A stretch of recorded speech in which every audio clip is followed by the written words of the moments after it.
প্রিয় বন্ধুরা, কেমন আছেন? আশা রাখি ভালো। আমি আমি গোটা পৃথিবীর বিভিন্ন ধর্মের একজন ছাত্র, আর এই ধর্মগুলো দীর্ঘদিনের সাধনায় অর্জিত। এই নিয়ে আমি আপনাদের সাথে আলোচনা করব। এই যে বিরাট বিশাল পৃথিবী, তাই না? এই যে বিরাট বিশাল পৃথিবী, এর কতটুকুই আমরা বা জানি, তাই না? আর অন্যান্য গ্রহ, নক্ষত্র, নিহেরাইকা, মিল্কি ওয়ে গ্যালাক্সি, অন্যান্য জায়গা বাদ দিলাম, শুধুমাত্র পৃথিবীর কথা আলোচনা করি। যেহেতু আমি মুসলমানের সন্তান, প্রথমে মুসলমান দিয়ে শুরু করি।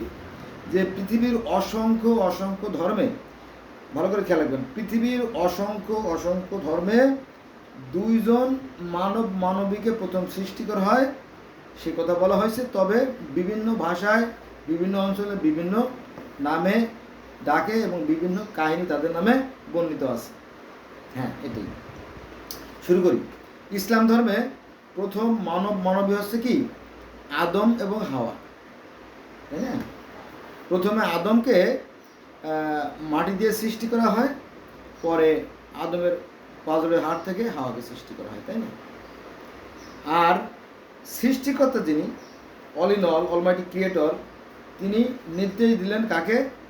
ফেরেশতাদেরকে। বিভিন্ন ফেরেশতাদেরকে মাটি আনতে বললো পৃথিবী থেকে। শেষ পর্যন্ত আজরাইল মাটি আনতে সমর্থ হলো। ফেরেশতাদেরকে বললো, তোমরা কাদা দিয়ে আদমকে তৈরি করো। তারপরে আদমকে সৃষ্টি করে জান্নাতের আশেপাশে 40 বছর ফেলে রাখা হলো। তারপর একটা বিশেষ সময় তার ভিতরে রুহু দিয়ে তাকে কি সচল করা হলো। এরকম কাহিনী আমাদের ইসলাম ধর্মে আছে। এই একই কাহিনী ইহুদি ধর্মে আছে এবং খ্রিস্টান ধর্মে আছে, হিন্দু ধর্মে আছে, গ্রিক ধর্মে আছে, রোমান ধর্মে আছে, পার্সিয়ান ধর্মে আছে, মিশরীয় ধর্মে আছে, এবং আপনার গিলগামেশের মহাকাব্য আছে। বিশাল ব্যাপার না? আমি সেটা নিয়ে আজকে আলোচনা করব। তো আমরা আমাদের কাছাকাছি ধর্ম ইহুদি ও খ্রিস্টান ধর্ম, তো সেখানে সৃষ্টিকর্তা 6 দিনে পৃথিবী সৃষ্টি করলেন। তিনি পানির উপরে আত্মার উপরে অবস্থান করতেছিলেন। কোথায়? পানির উপরে। এগুলো আছে আপনার জেনেসিসের 1:1। জেনেসিসের 1:1।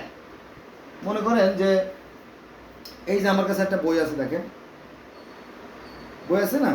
তো একদম এই জেনেসিসের একদম ফার্স্ট পেজ খুলবেন, আর সেখানেই আপনার শুরু হয়ে গেছে সৃষ্টির সেই বর্ণনা, যদি আপনারা দেখতেন। তো সেখানে বলা হয়েছে সৃষ্টিকর্তা প্রথমে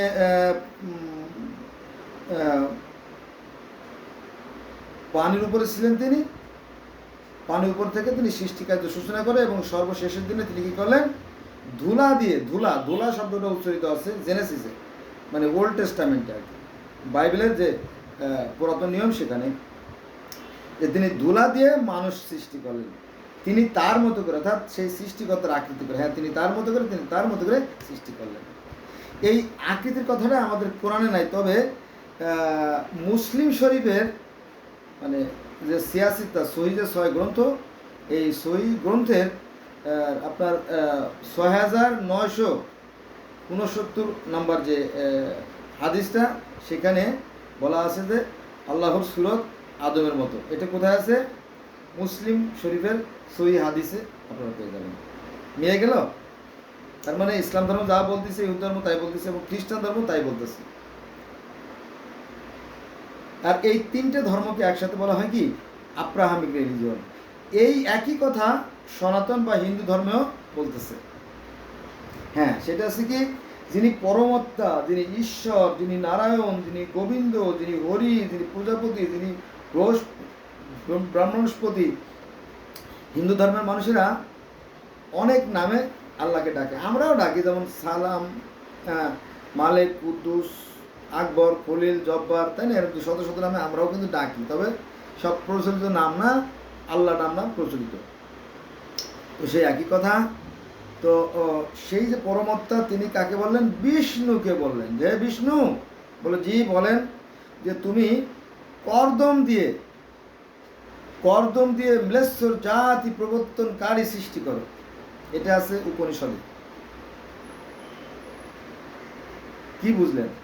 তাহলে আমরা যে ধর্ম নিয়ে বাড়াবাড়ি করি, হিন্দু ধর্মেও বলা হয়েছে মাটি দিয়ে মানুষ সৃষ্টি করা হয়েছে, ইসলাম ধর্ম বলা হয়েছে মাটি দিয়ে মানুষ সৃষ্টি করা হয়েছে, ইহুদি ধর্ম বলছে মাটি দিয়ে মানুষ সৃষ্টি করা হয়েছে, খ্রিস্টান ধর্ম বলছে মাটি দিয়ে মানুষ সৃষ্টি করা হয়েছে।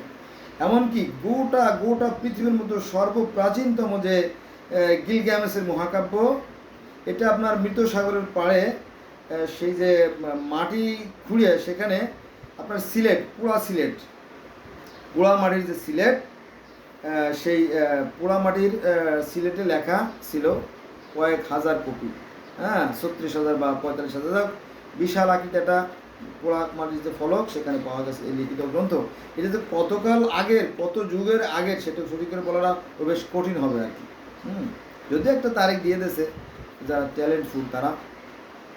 তো সেখানে অর্থাৎ সেই গিলগামেশের মহাকাব্য, সেখানে আমরা দেখতে পারি যে সৃষ্টিকুলের যিনি স্রষ্টা, স্বর্গের যিনি ঈশ্বর, স্বর্গের যিনি পরিচালক, তার নাম হচ্ছে আনু। আমরা বলি আল্লাহ, আর সেখানে বলা হয়েছে আনু। তিনি দেবী আরুরু, কাকে? দেবী। আমরা যখন ফেরেশতা বলি তারা বলে দেবী, দেবতা বা দেবী বলি। তো এই দেবীকে বললো, হে দেবী আরুরু, বলো জি আল্লাহ, বলেন যে তুমি কাদা দিয়ে মানুষ তৈরি করো। তখন তিনি কি করলেন? কাদা দিয়ে মানুষ তৈরি করলেন। এবং পরে দেখা গেল যে এই মানুষেরা খুব খারাপ হয়ে গেছে। এই মানুষের মধ্যে একটা দল, যেমন গিলগামেশ খুব অত্যাচারী হয়ে গেল, তার বন্ধু এনকেদুকে নিয়ে বনের রাজা হোম বাবাকে হত্যা করলো, তারপরে হোম বাবার আরও 7-7টা সন্তানকে হত্যা করলো। হ্যাঁ, তখন দেখলো ভারী মুশকিল। তখন আবার দেবতারা, দেবীরা ঈশ্বরের কাছে নালিশ করে দিল, হে ঈশ্বর, হে সৃষ্টিকর্তা, এই গিলগামেশ তো বহু বড়া বেড়ে গেছে, সে তো অত্যাচার করতেছে, কী করা যায়?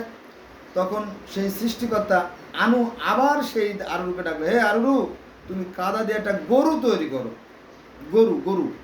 গরু তৈরি করে যাতে ঢিসুম মেরে, শিং দিয়ে গুঁতো মেরে ওই গিলগামেশকে হত্যা করতে পারে। ঠিক আছে? তো বন্ধুরা, এই সাপ, ময়ূর, গরু ও শয়তান, এই সমস্ত কাহিনী সেই পৃথিবীর বহু ধর্মে আছে আর কি। তারপরে সেই যে মানে বৃক্ষের লতা খাওয়া, অর্থাৎ সেই গন্ধব খাওয়ার যে কথা, সেই জীবন লতার কথা, সেই গিলগামেশের মহাকাব্য আছে। যাক, সেখানে যাব না। এবার চলে আসে আমরা মিশরীয় ধর্মে। মিশরীয় ফারাও রাজাদের কিন্তু ধর্ম ছিল, কিন্তু এই বিষয়ে আমাদের আলেমরা সঠিক বলে না। তারা হয়তো জানে না, তাদের দোষ আমি দেবো না, কারণ তাদেরকে জানানো হয় না বা শিক্ষা দেওয়া হয় না। সেটা হয়েছে যে আপনারই ওই যিনি অদৃশ্যের সৃষ্টিকর্তা, তাকে বলা হয় রা হচ্ছে কি অদৃশ্য নিরাকার সৃষ্টিকর্তা। তিনি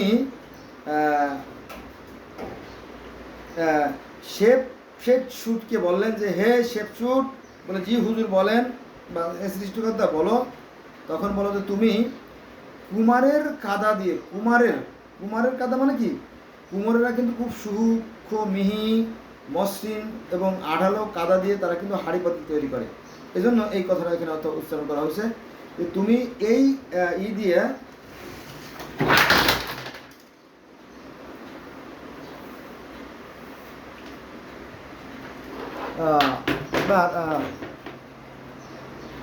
ওই এই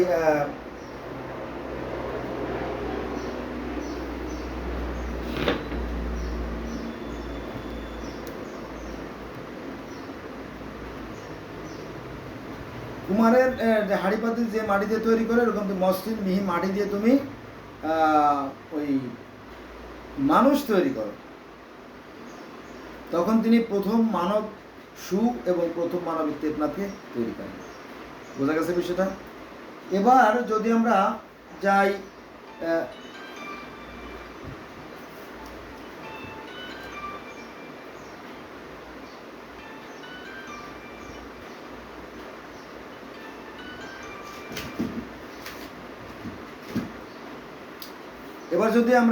গ্রিক ধর্ম, গ্রিক এবং রোমান ধর্মে যাই, তো সেখানে দেখা যাবে যে সেখানে সর্বপ্রধান যিনি দেবতা তার নাম হচ্ছে কাওয়াস। কাওয়াস তিনি হচ্ছে অদৃশ্যের স্রষ্টা। তিনি প্রথমে এই যে স্বর্গের দেবতা তাকে তৈরি করেন, তার নাম হচ্ছে জিউস। ইউরেনাস এরা হচ্ছে স্বর্গের দেবতা, গ্রিক ধর্মে জিউস আর রোমান ধর্মে ইউরেনাস। তো এই স্বর্গের দেবতা যিনি, তিনি এপিমিথুসকে বলল, হে এপিমিথুস, তুমি জীব জন্তু গাছপালা লতা পশু পাখি কীট পতঙ্গ এইগুলো সৃষ্টি করো, মাছ গাছ এগুলো, এপিমিথুসকে। তো সেই স্বর্গের রাজার নির্দেশ অনুযায়ী তিনি সেই গুলো সৃষ্টি করলো এবং প্রমিথিউস অর্থাৎ এপিমিথুসের ভাই প্রমিথিউসকে বললো যে তুমি মানুষ তৈরি করো। তখন সে কি করলো, কাদা দিয়ে মানুষ তৈরি করলো, কাদা দিয়ে, কিন্তু খেয়াল রাখবেন কাদা দিয়ে মানুষ তৈরি করলো। এই মানুষ তৈরি করার পরে যখন প্রমিথিউস বলল যে মানুষ তৈরি করা সম্পূর্ণ হয়ে গেছে, এখন কি করণীয়, তখন সেই স্বর্গের রাজা জিউস তিনি কি করলো, দেবী এথেনা, দেবী এথেনা একই কিন্তু দেবী, একই কিন্তু ফেরেশতা, এক এক ধর্মে এক এক নামে নামকরণ করা হয়েছে। তো এই দেবী এথেনা আসলো, আসার পরে এই যে মাটি দিয়ে তৈরি যে মানুষ, সেই মানুষের মুখের ভিতরে প্রাণ বায়ুরূপ ঢুকে দেওয়া হলো, তারপরে সে সচল হয়ে গেল। তারপরে যখন এই আদমকে বা প্রথম মানবকে যখন সচল করা হলো, তখন একটা বিশেষ অনুষ্ঠান হয়েছিল, বিশেষ অনুষ্ঠান, বোঝেন তো, বিশেষ অনুষ্ঠান। এই অনুষ্ঠানে অসংখ্য ফেরেশতা অসংখ্য দেবতারা উপস্থিত ছিল। এটা হচ্ছে গ্রিক ধর্মের কথা বলতেছি আমি। তো সেই দেবতারা এই প্রথম দম্পতি মানে কি, প্রমিথিউস এবং প্যান্ডোরা, পৃথিবীর প্রথম মানবী প্যান্ডোরা, তাকে একটা প্যান্ডোরাকে একটা বাক্স উপহার দেয়, যাকে প্যান্ডোরা বাক্স বলে। তো এই উপহারটা বলো যে তোমরা এই উপহারটাকে সাবধানে রেখো, তোমরা সুখী হবে। এটা হচ্ছে দেবতাদের উপহার। কিন্তু ওরা বুঝতে পারে নাই, এই যে প্রমিথিউস এবং তার স্ত্রী প্যান্ডোরা, এরা বুঝতে পারে নাই যে আসলে স্বর্গের যারা দেবতা তারা কিন্তু আমাদের ভালোই চাইছিলেন, কিন্তু এদের নির্বুদ্ধিতার কারণে এরা সেই অমরত্ব হারালো। এরকম কাহিনী কিন্তু পৃথিবীর বহু ধর্মে আছে, আমাদের ইসলাম ধর্মে আছে যে আদম হাওয়া জান্নাত থাকতে পারলো না, তারা স্বর্গচ্যুত হলো, অর্থাৎ অমরত্ব থেকে বঞ্চিত হলো, এরকম কি কাহিনী আছে, তো সেখানে যাবো না। তো সেই যে প্যান্ডোরার বাক্সটা দিছিল দেবতারা প্রমিথিউস এবং তার স্ত্রী এথেনাকে, প্রথম মানব মানে পৃথিবীর প্রথম মানবীকে। তো তারা কি করলো, তারা কৌতূহল বসে সেই প্যান্ডোরার বাক্সটা খুলে ফেলার মতো তার মধ্যে থেকে রোগ শোক ব্যাধি যন্ত্রণা ক্ষুধা কাতরতা, এই দুশ্চিন্তা, এই নানান জিনিস বের হওয়া শুরু করলো। কি উপায়, তখন তাড়াতাড়ি আবার সেই প্যান্ডোরার যে বাক্স সেটার মুখটা আটকাই দেওয়া হলো। ভিতরে যে আশা জিনিসটা ছিল, আশা স্বপ্ন, দ্যাটস মাই ড্রিম, সেই জিনিসটা আর বের করতে পারে নাই, সেটা সেখানে রয়ে গেছে। তো এই আশা নিয়েই মানুষ বেঁচে আছে। তারপরে এই রোগ শোক কাতর যন্ত্রণা মানুষকে ঘিরে ধরলো, তাদের সেই যে সুখ শান্তি ছিল সেটা বিলুপ্ত হয়ে গেল। বুঝা গেছে? সনাতন ধর্মের কথা বলছি কিনা আমার খেয়াল নাই। তো সনাতন ধর্মে সেই ঈশ্বর যিনি পরমাত্মা, যিনি হরি, যিনি নারায়ণ, যিনি গোবিন্দ, যিনি প্রজাপতি, যিনি কি ভগবান, তিনি বিষ্ণুকে বলিলেন, হে বিষ্ণু, বলে জি সৃষ্টিকর্তা বলেন, বলে তুমি করদম দিয়ে মিলেশ্বর জাতি প্রবর্তনকারী সৃষ্টি করো। তখন তিনি কি করলো, দুজন মানবী, কাকে, মনু আর শতরূপাকে তৈরি করলেন। বুঝা গেছে? তো এই মনু শতরূপা আবার কোনো কোনো ক্ষেত্রে আছে জমি, বেদে আছে জমি মনু শতরূপা, আর উপনিষদে আছে আদম এবং হব্বাবতী। দেখেন, যেহেতু সনাতন ধর্ম ব্যাপক ছিল, আস্তে আস্তে ছোট হয়ে আসতেছে, এলো বিষয়। এবার আসেন পারস্য ধর্ম। সেই পারস্য ধর্ম, সেই দুজন মানবীর কথা বলা আছে, হ্যাঁ, এবং আপনারা শুনছেন কিনা আমি জানি না, যে এই পারস্যের ধর্মের যিনি প্রতিষ্ঠাতা, যিনি জলস্টার বা জরথ্রুস্ট যাকে বলা হয়, তিনিও কিন্তু মেরাজে গিয়েছিলেন সেই মহান সৃষ্টিকর্তা আল্লাহর সাথে দেখা করার জন্য। তারা আল্লাহকে বলে কি আহুরা মাজদা, বোঝা গেছে বিষয়টা? আহুরা মাজদার সাথে দেখা করার জন্য স্বর্গে গিয়েছিলেন। তারপরে সেখানে আল্লাহ পাক একটা নূরের সিংহাসনে বসেছিলেন, তার সাথে কথা হলো। তারপরে আপনার সেই জলচুষ্টকে নিয়ে গেল স্বর্গের আরামায় সুখ শান্তি দেখানোর জন্য, এবং যারা জালেম, যারা অত্যাচারী, তাদেরকে শাস্তির জন্য আছে নরক, সেইগুলো দেখানো হলো। এবং 5 ওয়াক্ত নামাজ তারাও কিন্তু পড়ে। আর এখানে কিন্তু সুন্দর করে লেখা আছে 5 ওয়াক্ত নামাজের কথা, এই পার্সিয়ান ধর্মে যদি আপনারা দেখতেন। সেটা হচ্ছে সকাল, দুপুর, সন্ধ্যা, মধ্যরাত। It is not a simple subject. মধ্যরাত, মিডিল রাতে তারা ইবাদত করে, নামাজ পড়ে, এবং প্রত্যুষ অর্থাৎ সূর্য ডোবার যে আগে আর কি। তো 5 ওয়াক্ত নামাজের কথা স্পষ্ট লেখা আছে, কিন্তু আমাদের কোরআনে স্পষ্ট নাই বলে আমাদের মতো অনেক দ্বন্দ্ব। যাই, তারপরে ইহুদিরা 3 ওয়াক্ত নামাজ পড়ে, খ্রিস্টানরা 3 ওয়াক্ত নামাজ পড়ে, শিখরা 3 ওয়াক্ত নামাজ পড়ে। হ্যাঁ, এবং পৃথিবীর আরও অন্য অন্য জাতিরাও কিন্তু সেই অদৃশ্য সত্তা, সেই নিরাকার সত্তার কি আরাধনা করে, যদি আপনারা দেখতেন। তো বন্ধুরা, আমি আমার বেশিরভাগ ধর্মে বলে থাকি, please above all my request, let's go from today, we shall never call for the religion. আমার সর্বোপরি অনুরোধ থাকলো যে আমরা ধর্ম নিয়ে বাড়াবাড়ি না করি। কারণ আবার আমার এটাকে হাতে নিতে হলো, এটা হচ্ছে যে আমরা আসলে একই পৃথিবীর মানুষ। এই যে পৃথিবী, তাই না? আপনি যদি কোরআন শরীফ পড়েন, আপনি যদি মুসলমান হয়ে থাকেন, সত্যিকার ইমানদার হয়ে থাকেন, তাহলে কিন্তু আমার কথা আপনাকে মানতেই হবে। কারণ পবিত্র কোরআন শরীফে বলা আছে যে কিছু মানুষ আছে দেখেও দেখে না, শুনেও শোনে না, বুঝেও বোঝে না, তারা চতুষ্পদ জন্তুর নেয়। তাই না? চতুষ্পদ জন্তুর চেয়েতেও নিকৃষ্ট। কার কথা? স্বয়ং আল্লাহর কথা, কোরআনের কথা, নবী রাসূলের কথা।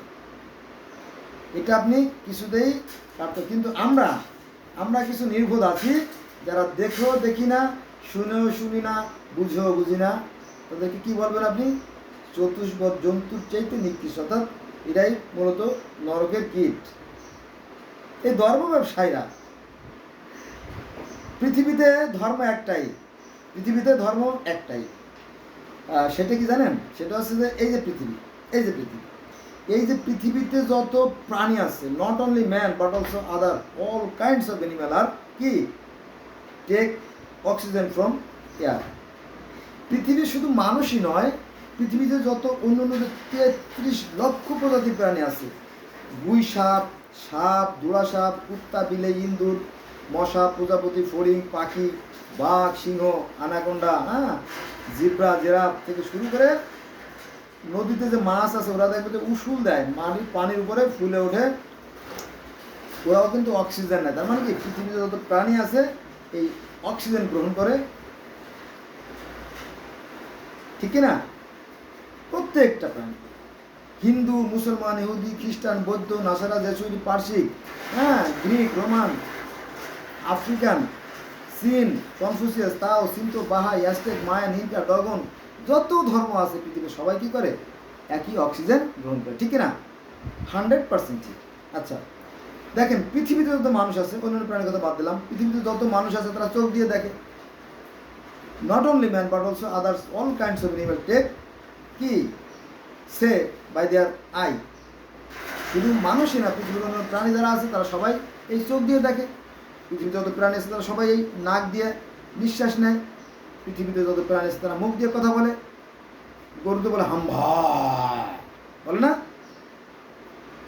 বিড়ালে বলে মিউ মিউ, মুরগিতে বলে চিউ চিউ, নাকি?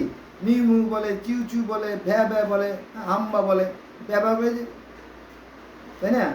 আবার শিয়ালে বলে হুক্কা হুয়া, হু হু হু, তাই না? শিয়ালে যখন হুক্কা হুয়া বলে, তখন শিয়ালেরা দল বেঁধে মহল্লায় চলে যায় কি মুরগি চুরি করার জন্য। ওরা চোরের দল, বাদুড়েরা দেখবেন যে বাদুড়েরা অনেক সময় বিকেলবেলা বা সন্ধ্যার আগে বাদুড়েরা ঝাঁকে হ্যাঁ দলে দলে উড়ে উড়ে কোথাও যাচ্ছে। কোথায় পাকা কলা আছে, কোথায় পাকা পেঁপে আছে, কোথায় পাকা আম আছে, কোথায় পাকা সবেদা আছে, তাই না? এরকম তো কোথায় খেজুর গাছের রস আছে, কোথায় পাকা আম আছে, তাই না? জাম আছে। কারা খায়? বাদুড়েরা। এইভাবে সবাই কি ছুটে চলে, তাই না? তারা কথা বলে। তার মানে পৃথিবীতে যত প্রাণী আছে তারা মাথা দিয়ে চিন্তা করে, পৃথিবী যত প্রাণী আছে তারা চোখ দিয়ে দেখে, পৃথিবী যত প্রাণী আছে তারা নাক দিয়ে ঘ্রাণ নেয়, পৃথিবীতে যত কুকুরের ঘ্রাণ শক্তি বেশি। সেখানে যাবো না, ভিডিও বড় হয়ে যাবে। পৃথিবীতে যত প্রাণী আছে তারা মুখ দিয়ে শব্দ করে, তিমি মাছেও শব্দ করে, গান গায় তারা, জানেন? তিমি মাছ, যাক ওই প্রভু যাবো না। তাহলে পৃথিবীর প্রত্যেকটা প্রাণীরই এক এক ধরনের ভাষা আছে, হয়তো আমি বুঝি না, আমি হয়তো বুঝি না, কিন্তু তারা ঠিকই বোঝে। গ্রাম অঞ্চলে একটা জিনিস দেখছি যে গরু গাভীরা যখন বাচ্চা দেয়, বাচ্চা যখন দেখে আশেপাশে বাচ্চা নাই, বাচ্চারা করে একটু দুষ্টুমি করে পাশের জঙ্গলে যেয়ে কচি পাতা এই চিবানোর চেষ্টা করতেছে। তখন গাভী যে দেখে যে আমার বাচ্চা কোথায় গেল, তখন ডাক দেয়, হ্যাঁ, তখন লাফাইতে লাফাইতে, গরুর বাচ্চারা কিন্তু লাফায়, ছাগলের বাচ্চারা কিন্তু লাফাইতে লাফাইতে চলে আসছে। কি মা ডাকছো কেন? মা কেন ডাকছো? ওই গরুর ভাষা আমরা হয়তো বুঝি না। আরেকটা কথা বলি বন্ধুরা, কথা বলতে হয়, কথা না বললে আসলে বোঝা যায় না। মনে করেন যে একটা বিড়ালে 4টে বাচ্চা দিছে। এখন ওই গৃহস্থ অর্থাৎ বাড়িওয়ালা মাস্টার, যিনি হাউস মাস্টার, উনি ভীষণ রাগী। উনি মাঝে মাঝে লাঠি দিয়ে, মোটা লাঠি দিয়ে দে বাড়ি। তখন বিড়ালের মা দেখলো যে বিপজ্জনক, আমার বাচ্চাদেরকে তো মারে ফেলবে। তখন প্রতিদিন সকালবেলা বিড়ালে কী করে জানেন? ওই বিড়ালের বাচ্চার কাঁধে কামড় দিয়ে ওই বাড়ির পাশে যে খড়ের গাদা আছে ওই তলে রেখে আসে, যে বাবা তোরা এখানে থাক, সন্ধ্যার আগে তোদেরকে নিয়ে যাব। কি দেখবে প্রত্যেকটা প্রাণীর জ্ঞান আছে। মশা, মাছি, উল্লা, ডেল্লা, প্রজাপতি, মৌমাছি, ফড়িং, পাখি, হ্যাঁ, বিলেই, ইঁদুর, পিঁপড়ে, শিয়াল, সাপ, সবারই কিন্তু জ্ঞান আছে। বুঝে গেছে জ্ঞানটা? এটা আর কি বিষয়টা। তো যেটা বলছিলাম যে এখানে এগুলো কিন্তু আমরা দেখি, পৃথিবীর প্রত্যেকটা মানুষ হাত দিয়ে ধরে। শুধু কি তাই, পাখিরাও তো তাদের পাকে হাতের কাজটা করে নেয়, তাই না? মাছ ধরে, তাই দিয়ে খায়, তাই না? অন্যান্য প্রাণীরা যেমন কুকুরে, তাই না, পা দিয়ে ধরে, মুখ দিয়ে ছিঁড়ে খায়, খায় না? তাহলে পার্থক্য কোথায়? সৃষ্টিকর্তার বিধানে, মানে মোস্ট ইম্পর্টেন্ট যে ওয়ার্ডটা, সেটা হচ্ছে সৃষ্টিকর্তার বিধানের কোনো পরিবর্তন হয় না। কিন্তু এটা আমরা ভুল বুঝি। আমরা মনে করি এটা ধর্মের কথা বলেছে, আমাদের ধর্মই বড়, অন্য কোনো ধর্ম না, এগুলো উল্টো পাল্টা বোঝায়। মানে কোরআনের ভুল ব্যাখ্যা করে জাতিটাকে পঙ্গু করে দিচ্ছে। সৃষ্টিকর্তার বিধান এগুলো নিয়ে চিন্তা করতে হবে, গবেষণা করতে, এত সহজ না। হ্যাঁ, জান্নাত যেহেতু অনেক বড় একটা পুরস্কার, এটা পেতে হলে আপনাকে অনেক ত্যাগ স্বীকার করতে হবে, ঠিক আছে? সৃষ্টিকর্তার বিধানের কোনো পরিবর্তন হয় না, বা সৃষ্টিকর্তার বিধানগুলো একই রকম। প্রত্যেকটা মানুষ কি পার উপর ভর করে চলে। পৃথিবী যত প্রাণী আছে, পাখি পার পর ভর করে চলে। জেব্রা, জিরাফ, বাঘ, সিংহ, গন্ডার, আনাকোন্ডা, পিঁপড়ে, মশা, মাছি প্রত্যেকে পার পর ভর করে চলে। বুঝা গেছে বিষয়টা? আর মাছের হয়তো পা নাই, কিন্তু তাদের নিচে, শরীরের নিচে, নাভির কাছাকাছি দেখবেন দুটো থাকে, হাল থাকে, দাড়ি থাকে। রাডার মানে কি? রাডার মানে হাল, ইংলিশে রাডার মানে হাল। তো হাল আছে মাঝের, এই হাল দিয়ে তারা কি করে চলে। আবার দুই পাশে দুটা আছে, কনকা আছে, কানকা, সেটা দিয়ে তারা কি বৈঠার মধ্যে বেয়ে সামনে চলে। বোঝা গেছে সেটা? এই বিষয়গুলো আমাদের আসলে চিন্তা করা উচিত। আমার আল্লাহ বলেন, সৃষ্টিকর্তা বলেন, কোনো মানুষ যদি সৃষ্টি সম্পর্কে চিন্তা করে কিছু সময়, তাহলে 70 বছর এই বছর সময়। একজন মানুষ কি 70 বছর বাঁচে? মানুষ কয়দিন বাঁচে? খুব কম লোকই 70 বছর বাঁচে। যদিও 100 বছর বাঁচে, 150 বছর বাঁচে, সেটা আলাদা। অধিকাংশ মানুষ 40, 45, 50, হ্যাঁ, কেউ শোয়া, কেউ 50, কেউ হয়ে মারে, কেউ গর্ভে বিনাশ। কেউ শোয়া, কেউ 50, কেউ হয়ে মারে, কেউ গর্ভে বিনাশ। হ্যাঁ, শৈশব, কৈশোর, যৌবন, পৌঢ়, বৃদ্ধ, জরা, এই যে 7-8টা ধাপ বললাম, এক এক ধাপে মানুষ মারা যায়, একসময় মারা যায়, তাই না? এটা বিধান, বিধির বিধান, তো পরিবর্তন আছে, পরিবর্তন নাই।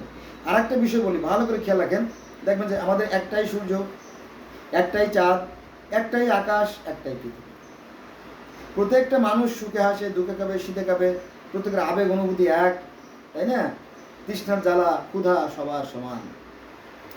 এই সমস্ত দিক চিন্তা করে একজন কবি একটা কবিতা লেখছে, বলি শুনেন, না বললে আমরা জানবো কোথেকে। বলছে যে জগৎ জুড়িয়া এক জাতি আছে, জগৎ, এটা আমার জগৎ আবার হাতে নিলাম, জগৎ জুড়িয়া এক জাতি আছে, সে জাতির নাম মানুষ জাতি। একই পৃথিবীর স্তন্যে লালিত, একই রবি শশী মোদের সাথী, শীত তাপ ক্ষুধা তৃষ্ণার জ্বালা সবাই মোরা সমান। জলে মরি বাসি পাইলে ডাঙ্গা, ধলো আর কালো বাইরে কেবল ভিতরে সবার সমান ডাঙ্গা। মানে এখানে রাঙা বলতে আমাদের প্রত্যেকটা মানুষের যে রক্ত লাল, not only man but also others, maximum animal আর ব্লাড রেড কালার, তাই না? অন্যান্য প্রাণী যেমন গরু, ছাগল, হাঁস, মুরগি, মাছ, দেখবেন এদের রক্ত লাল মানুষের মতো, তাই না? সাংঘাতিক না? সাংঘাতিক। এগুলো নিয়ে চিন্তার বিষয় রয়েছে। এবং পবিত্র কোরআন শরীফ, বন্ধুরা যদি মনে করেন যে আমি না জেনে আন্দাজি ইউটিউব দেখে ভিডিও শিখে আপনাদেরকে জানাচ্ছি, আমি ভিউ পাওয়ার লাগে, এটা ভুল হবে। আমি পৃথিবীর শত শত ধর্মের ছাত্র, তাই না? তো এখানে যেটা বলতেছিলাম যে প্রত্যেকটা মানুষের রক্ত লাল, সেই কথা কবি বলছেন তার কবির ভাষায় বলছেন। আর পৃথিবীর যে উপরিভাগের যে শস্য কণা, এনি কাইন্ডস অফ শস্য কণা, any kinds of maybe any kinds of crops, হতে পারে যে কোনো শস্য। এই যে পৃথিবীর যে উপরিভাগে যে শস্যগুলো ফলে তাকে বলা হয়েছে কি? দুগ্ধ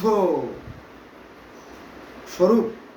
এই একই কথা আমাদের যশোরের সাগরদাড়ির যে মাইকেল মধুসূদন দত্ত, উনি বলছেন যে দুগ্ধ স্রোতরূপী তুমি মাতৃভূমির স্তনে। তার সেই কপোতাক্ষ নদ কবিতায় এই কথা বলে গেছে। সে যখন ইংল্যান্ডে গেল এবং সে ইংলিশে অনেক বই টই লেখলো, ইংল্যান্ডি মহিলা বিয়ে করলো, তারপরে যখন বুঝতে পারলো হায় আমি ভুল করছি, তখন সে ভুল করছে, তখন বুঝতে পারছে যে আসলে কি হারাইছে, তাই না?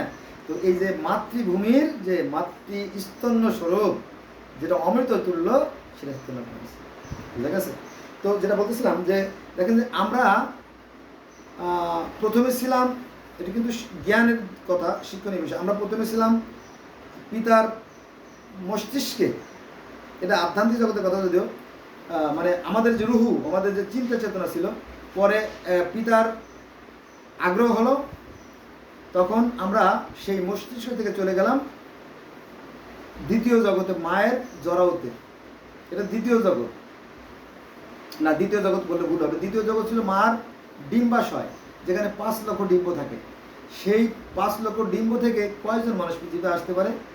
সে হলো দ্বিতীয় জগৎ। পিতার মস্তিষ্ক একটা জগৎ, তারপরে পিতার অন্ডকোষ, যেখানে শুক্রকীট তৈরি হয়, বীজ তৈরি হয়, এটা একটা জগৎ, দুটো জগৎ। তারপরে মায়ের যে ডিম্বাশয়, মাদের যে জরায়ু, তার 2 পাশে 2টো ডিম্বাশয় থাকে। তো এই ডিম্ব প্রতি 28 দিন পর পরিপক্ক হয়ে সেই ডিম্বটা আবার কি হয় আপনার, একটু ভালো করে না দেখালে হবে না, মনে করেন এইটা হচ্ছে ডিম্বাশয়, এখানে 5 লক্ষ ডিম্ব আছে। তো প্রতি 28 দিন পরে যখন একটা ডিম্ব পরিপক্ক হয়, তখন আস্তে এই ডিম্বটা এই যে ডিম্ব, মনে করেন একটা ডিম, এইটা একটা ডিম, তো আমার হাতে ডিমটা আছে, এই ডিমটা আস্তে আস্তে পরিপক্ক হয়। 28 দিনে পরিপক্ক হওয়ার পরে এই ডিম্বটা, এটা হচ্ছে ডিম্বাশয়, ভালো করে খেয়াল করে, এটা ডিম্বাশয়। ডিম্বাশয় থেকে এটি চলে আসে কোথায়? ডিম্ববাহী নালীতে। ডিম্ববাহী নালী, ডিম্বকে যিনি বহন করে যে নালী, সেটা হচ্ছে ডিম্ববাহী নালী, বা ইংরেজি বলে ফেলিপিয়ান টিউব। তো এই ডিম্বটা ফেলিপিয়ান টিউবে চলে গেল। দেখেন এখান থেকে যখন পরিপক্ক হলো, মুরগিতে ডিম পাড়ে দেয় না, পটাশ করে, এরকম এই ডিম্বটাকে এখানে ছেড়ে দেয়, এইখানে ফেলিপিয়ান টিউবে চলে গেল। এ ধরে নিয়ে আস্তে এইভাবে জ্বরের ভিতরে নিয়ে যায়। এই সময় 14 দিন সময় লাগে। তো এটা আবার কি ক্লোজ হয়ে গেল, দেখেন ক্লোজ হয়ে গেল, আবার ডিম্ব পরিপক্ক হতে থাকে এখানে। বন্ধুরা এখানে কিন্তু জ্ঞানীদের কথা, এটা বোকাদের জন্য না। তো এই হাতের মধ্যে চলে গেল, তাই না? এই হাতের মধ্যে যে ডিমের যে লক্ষ লক্ষ ডিম্ব, এটা এখান থেকে পরিপক্ক হয়ে চলে আসলো ডিম্ব ভাই নালীতে, তাই না? তো এই নালী থেকে এই মায়ের জরাউতে চলে গেল। এখন এই জরাউতে চলে গেল, এই যে ডিম্বাশয় থেকে ডিম্বভাই নালীতে গেল, এখানে 14 দিন যদি পুরুষের সাথে অর্থাৎ বাবার সাথে মায়ের যদি মিলন ঘটে, তাহলে এই ডিম্বটা নিষিক্ত হবে। তখন এটা জাইগোট বা ভ্রূণ বা মানব আকৃতির সৃষ্টি হবে। আর যদি পিতার সাথে মাতার যদি মিলন না হয়, তাহলে এই যে ডিম্বটা, এই ডিম্বটা ফেটে যায়। গড গিফটেড, মানে ঐশী প্রদত্ত, আল্লাহ প্রদত্ত এই যে নিয়ম, এই ডিম্বটা ফেটে যায়। ফেটে গিয়ে কি হয়, মাসিক আকারে বেরোয় আসে। মাদের তো নিচে হচ্ছে যোনিপথ, রাস্তা, প্রস্রাবের রাস্তা। তো এর 3টে দেওয়ালে রক্ত জমে, ডাইন পাশে রক্ত জমে, বাম পাশে রক্ত জমে, উপর পাশে রক্ত জমে। এটাও কিন্তু গড গিফটেড। তো যখন এই হাত ডিম্ব যখন পরিপক্ক হলে, যখন ডিম্ব ভাই নালীতে ছেড়ে দেয়, ঠিক ওরকমটি ডিম্বটা যখন ফেটে যায়, তখন এই দেওয়ালের রক্তগুলো ওই ডিম্বকে চলতে সাহায্য করে, একসাথে নেমে আসে। এটাকে বলে আমরা কি বলি, মাসিক বলি, হায়েজ বলি, নেফাস বলি, হায়েজ নেফাস বলি। তারপরে মেনস্ট্রুয়েশন, ইংলিশে বলে মেনস্ট্রুয়েশন বলে, হ্যাঁ, তাই না? আর নর্মালি বলে মাসিক বলে, ইত্যাদি ইত্যাদি। তো আমরা প্রথমে ছিলাম পিতার জগতে, একটা পিতার মস্তিষ্কে একটা জগৎ, পিতার অন্ডকোষে আর একটা জগৎ, 2টে জগৎ। মায়ের যে ডিম্বাশয়, সেখানে একটা জগৎ, 3টে জগৎ। মায়ের যে জরাউ, সেটা একটা জগৎ, 4টে জগৎ। পৃথিবী একটা জগৎ, 5টা জগৎ। এরপরে আমরা আর এক মহাজগতে চলে যাব। মানুষের কোনো ক্ষয় লয় বিলীন দিলে কিছু নাই। আমাদের এই দেহ যে সমস্ত নির্দয় সারাংশ দিয়ে তৈরি, মাটিতে মিশে যাবে। আমাদের ভিতরে প্রাণ বায়ু আত্মা, সেটা অদৃশ্য জগতে চলে যাবে। অর্থাৎ যারা শক্তির নিত্যতা জানে, যারা শক্তির নিত্যতা, যারা সায়েন্সের ছাত্র, তারা হয়তো জানে যে শক্তির কোনো ক্ষয় লয় বিলীন নাই, আগে শুধু পরিবর্তন। তো বন্ধুরা, শুরু করছিলাম যে পৃথিবীর প্রত্যেকটা ধর্মেই একজন মানবের কথা বলা আছে। সেখান থেকে কথা প্রসঙ্গে অন্যখানে চলে আসলাম। তো যাক, তো এটাই সত্য যে পৃথিবীর প্রত্যেকটা মানুষ আমরা একই স্রষ্টার সৃষ্টি। পৃথিবীতে যদিও এই 4300 ধর্ম আছে, কিন্তু আসলে মানুষের ধর্ম কটা? একটা। সেই ধর্মটা কি? সেই ধর্ম যে পৃথিবীর প্রত্যেকটা মানুষ সুখে হাসে, দুঃখে কাঁদে, শীতে কাঁদে, প্রত্যেক আবেগ অনুভূতি এক। আমাদের দেশে হয়তো দেখা গেলো যে 12-14 বছর বয়সে একটা ছেলে বা মেয়ে সাফল্য খায়, আর সাবালিকা হয়। আর বিদেশে দেখা গেলো যে শীতপ্রধান দেশগুলোতে হয়তো দেখা গেলো 18-19 বছর বা 20 বছর তারা সাবালিকা হয়। কথার কথা। এই যে পার্থক্য, আর কোনো পার্থক্য নেই। জাপানে একটা জিনিস বলে যায়, না বললে পাবেন কোথায়? জাপানে দেখবেন যে প্রত্যেকটা মানুষ, শিশু থেকে বৃদ্ধ, প্রত্যেকটা মানুষ যেন আপেলের মতো, মোমের মতো, হ্যাঁ, এত সুন্দর চকচকে ঝকঝকে তাদের চেহারা। কারণ কি জানেন? এটার সাথে পরিবেশের একটা রিলেশন না, পরিবেশের একটা সম্পর্ক আছে। কিন্তু আমাদের রাস্তাঘাটে যাবেন, দেখবেন যে মাস্ক তো পরি, তারপরে ধুলোবালি গপ্প হয়ে আসে, নাক মুখ বন্ধ করে দেয়। হ্যাঁ, দিন রাত 24 ঘন্টা ময়লা আবর্জনা আজে বাজে রাস্তার মোড়ে, হ্যান ত্যান, মুরগি মরা, হ্যাঁ, কুত্তা মরা ফালায় রাখছে। কিচ্ছু বলার নাই। কেউ কিছু বললে পরে আপনি মাই খাবেন। হ্যাঁ, আপনি যদি বাঙালিকে মানুষ বলতে পারেন, তবে অধিকাংশই অমানুষ। হ্যাঁ, এটা আমার কথা না, প্লিজ মাইন্ড করবেন না। কিন্তু আমি বলে দিচ্ছি, এটা হচ্ছে আমাদের যে জাতিসংঘের যে মানবাধিকার সংস্থা, আমনেস্টি ইন্টারন্যাশনাল জরিপের কথা। তারা বারবার জরিপ করে বলছে যে এই বাঙালি হচ্ছে খুব ডিয়ারিং একটা চিজ, অসভ্য জাতি। শুধু কি এখানে শেষ না, আর একটা আছে, সেটা হচ্ছে যে এই যে আমাদের জাতির জনক বঙ্গবন্ধু শেখ মুজিবুর, উনিও বলছে যে আমি পাইছি কি চোরের খনি। আপনারা যদি পারেন, যদি আপনাদের যোগ্যতা থাকে, তাহলে আমার কথাগুলো উত্তর দেবেন, কমেন্টস করবেন। আমি অবশ্যই কমেন্টসে উত্তর দিয়ে থাকি।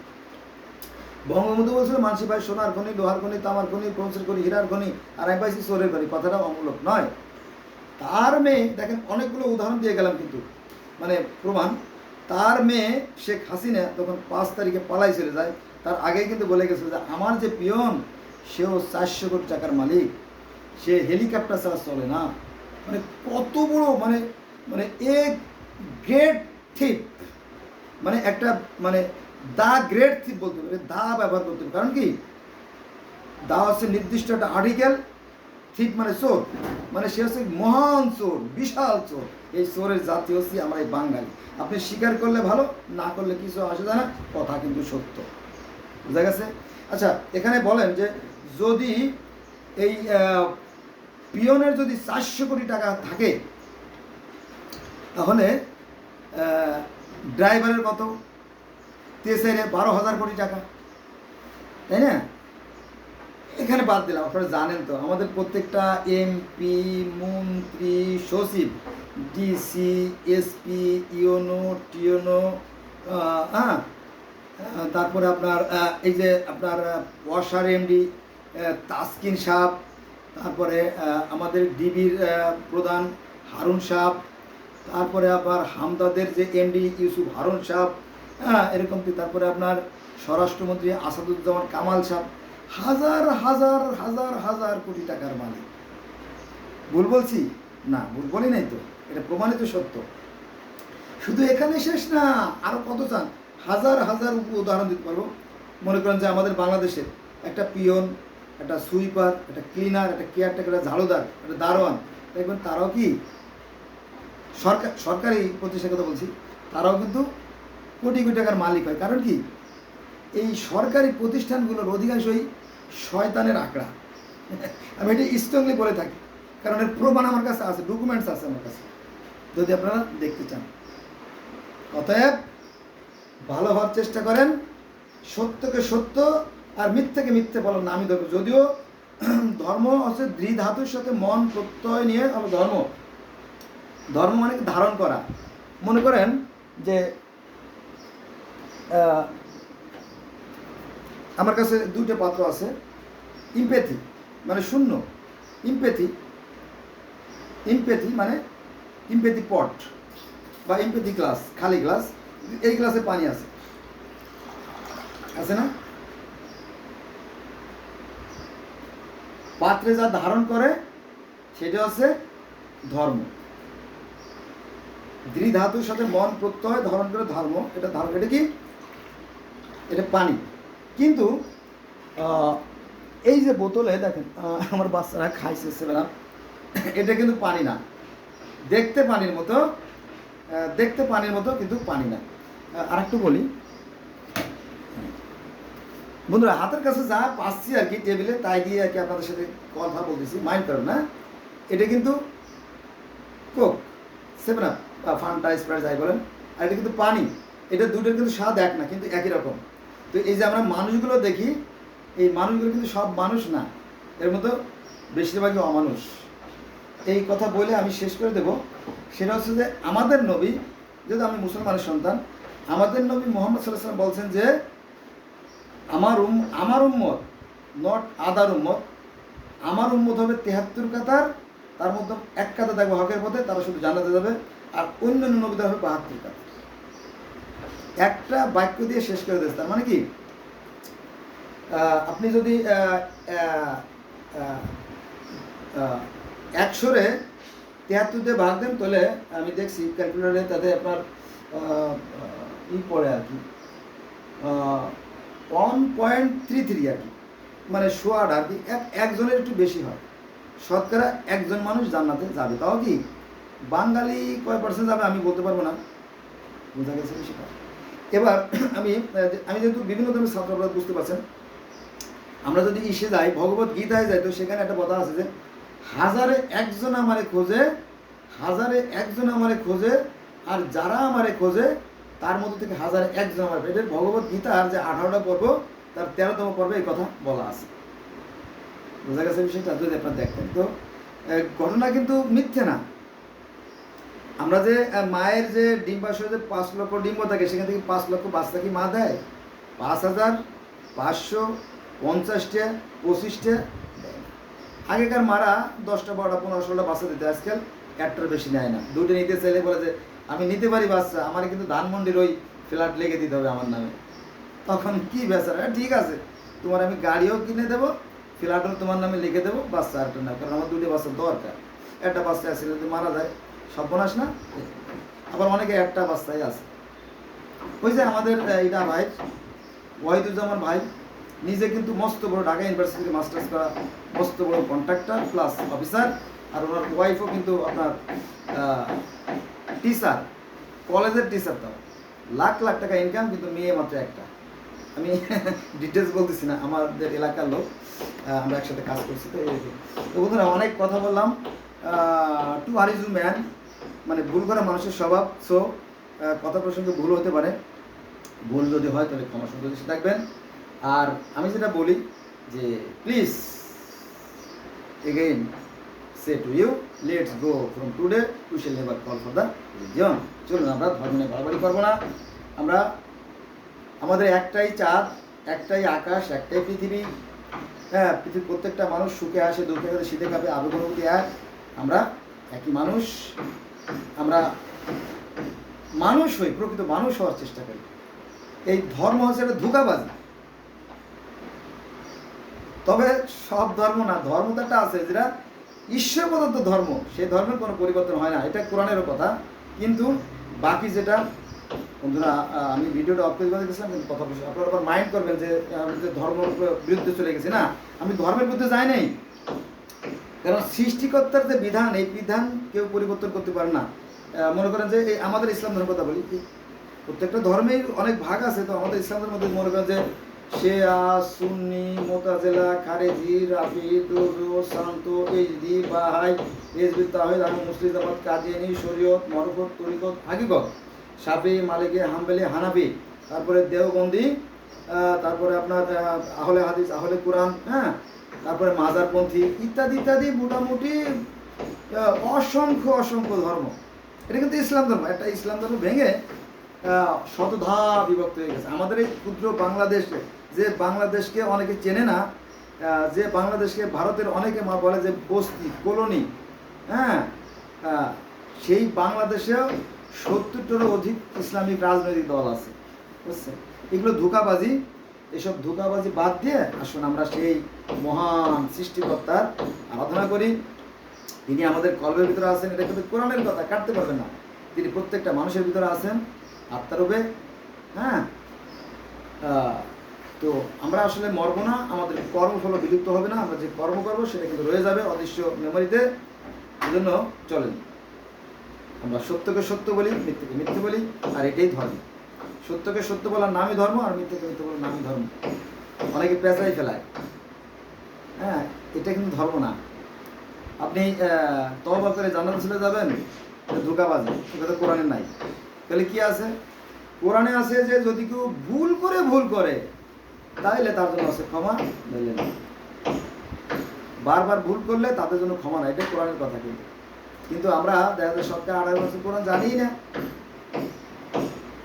বন্ধুরা ভিডিও বড় হয়ে যাচ্ছে, আজকে আর না, সবাই ভালো থাকেন। আর অনুরোধ রইল ভিডিও দেখার জন্য।